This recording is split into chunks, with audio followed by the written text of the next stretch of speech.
Nouveau cortège fourni dans les rues de Metz cet après-midi contre la loi sur le travail. Des manifestants qui ont une nouvelle fois réclamé le retrait du texte. Et puis Metz d'hier et d'aujourd'hui, c'est le titre d'un livre qui montre grâce à la photographie comment la ville a changé en un siècle, à découvrir à la fin de ce journal. Plus que jamais, ils sont décidés à faire entendre leur voix. Aujourd'hui, les opposants au projet de loi El Khomri sont descendus dans les rues de Metz pour la 4e fois en un peu plus d'un mois. Un rendez-vous décisif à quelques jours de l'ouverture du débat parlementaire sur le projet de réforme du Code du travail prévu le 3 mai, avec toujours le même mot d'ordre à l'intention du gouvernement.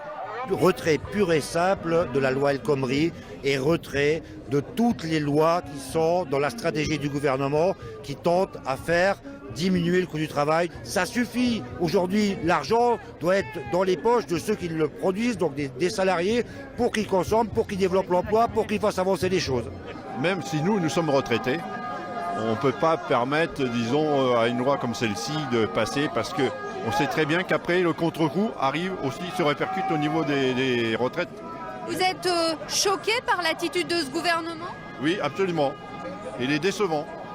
Malgré les évolutions du projet de loi, le compte n'y est pas pour les syndicats, bien décidés à inverser le rapport de force. Le cœur du projet reste le même. Le gouvernement reste arc-bouté d'ailleurs sur ce cœur de projet, sur cette philosophie qui est une véritable régression sociale.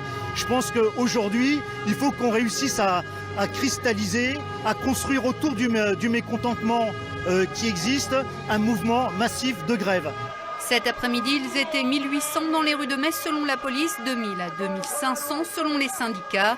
C'est 2 fois moins que lors du grand rassemblement du 31 mars, mais 2 fois plus que le 9 avril dernier. Preuve s'il en est que le mouvement ne faiblit pas.